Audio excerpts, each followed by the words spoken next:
So yun no, wala ako ng mabilisang video kasi bigla ko rin napansin itong nakatusok sa goma ko. Although wala naman siyang issue, nakita ko lang na nakatusok. So share ko lang.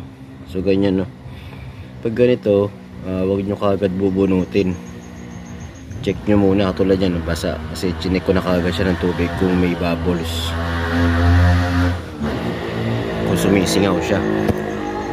So basain nyo lang muna. Yan, makikita nyo naman kapag may bubbles yan, sabihin nyo sumisingaw siya. Pag ganon at medyo alangan kayo, dalhin nyo na sa vulcanizing kaagad para hindi na rin kayo mahirapan. Pero kung gusto nyo i-DIY naman, kung ako, ito yung mga ginagawa ko kung sakali. Tulad nito, alam kong tornilyo, hindi ko yan hugutin basta-basta. Kasi syempre may ngipin yan, diba? So, mas okay kung tanggalin mo na lang din siya ng parang screw talaga. So, kapag paluwag, counterclockwise or papunta sa left. Kasi syempre, para less damage kung sakali, kung bigla mo siyang huhugutin. Yan. Kung gusto nyo naman, habang umaangat konti, check nyo rin kahit paano kung nasingaw na ba talaga siya.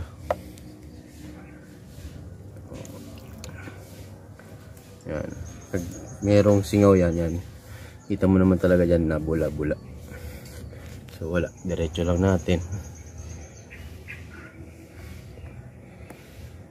Si minsan hindi naman tumatagos talaga, pero syempre ingat pa rin tayo.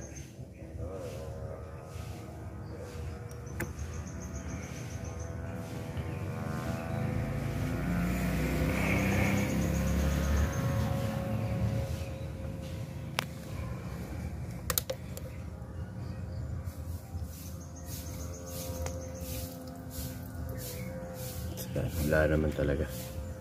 So medyo naiikot-ikot ko na ng kamay, pwede na siya mahugot. Yan, hugot na, maiksi lang naman.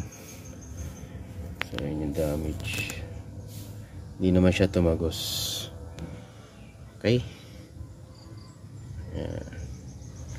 So yung iba naman, share ko na rin dire-diretso kung sakali. Yan, may tools kung sakaling hugutin nyo, kailangan nyo rin ng pliers, kaya long nose.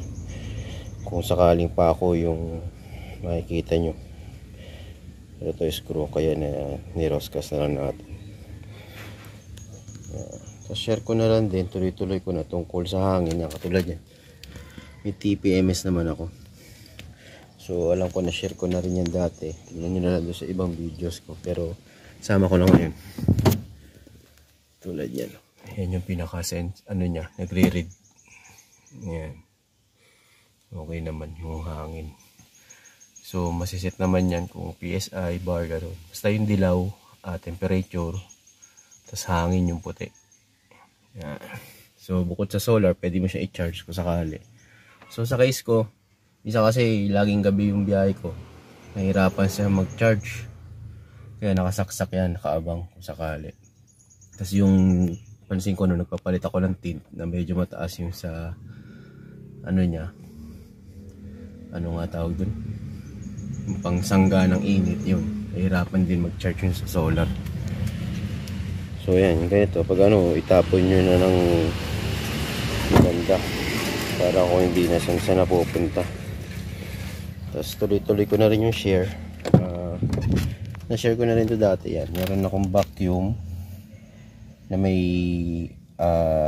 air compressor. Tapos may light din siya kung sakali. Yan, isasaksak mo lang sa cigarette lighter.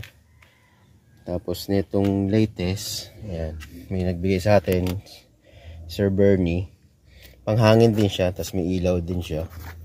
Ito maganda kasi sineset mo lang yung yung desired na hangin mo, tapos i-stop na siya ng kusa. Tapos mas mabilis siya maghangin kumpara dito. Tapos dito yan, may manual lang siya, titignan mo lang siya kung nasan na. Yan, yung pinagkaiba nila. Pero ito, syempre may vacuum, ginagagamit ko naman. Ito talagang lang, air compressor, portable. Tapos ito, meron din ako nito. Bumili rin ako minsan. Wag ko naman sana magamit. Pero minsan nakakita rin ako nakanood din ako ng vlog. Sa motor niya ginamit to. So ganun din, kung ano yung ginawa ko kanina, dapat nakaabang na to. Bago nyo hugutin to. Kasi pag hinugot nyo at biglang sumingaw, ito kagad yung isasalpak nyo kung sakali. So ginawa niya, kung medyo maliit yung butas, ito muna. Palalaki mo muna gamit to. Pero yung napanood ko naman, pagtanggal nitong nakapako sa gulong niya o sa goma niya, bigla na niya sinalpak to, itong isa. Pero dito nakaano to, nakadaan doon sa butas. Kasi ito na yung parang pinakasasalpak. Kasi babaon nyo ng todo, tapos biglang hugot, maiiwan to eh. So hindi ko alam kung gumamit siya nito doon sa nakita ko, pero yan, abang-abang lang in case na kailangan meron tayo, pero wag naman sana magamit.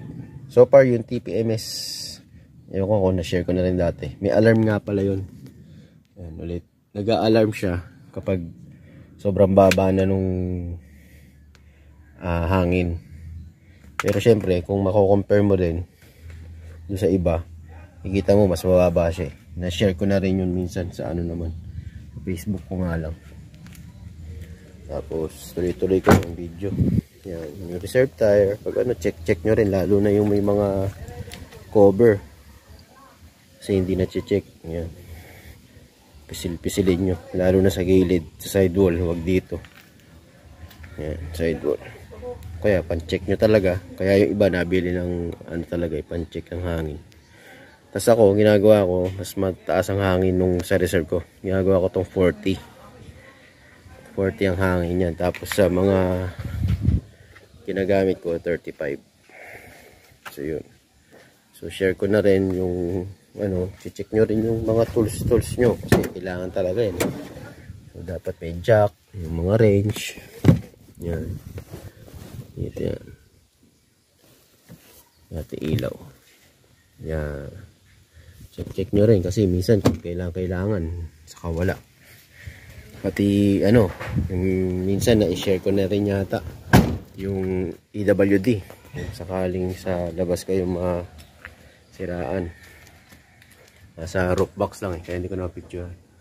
Pero yun nga, may bagong isyong misunderstanding di sa EWD. Kasi hindi porket may EWD kayo ay pwede na. Meron pala yun tamang timbang kasi nga tawag dito, may tendency mahagip siya kapag sa highway kayo nasiraan. So parang 1 kilo ata, hindi ko masyado naintindihan, may nag-vlog lang din nun eh, kung 1 kilo ba both o 1 kilo each, kasi di ba ano yun, red at amber or yellow, parang ganun. So yun lang, na-share ko lang biglaan, sana makatulong. So okay naman, hindi sumingaw. Pag ano, chinecheck lang din eh, yung mga bato-bato tinatanggal. Ano naman so far. Yep. So yan, TPMS.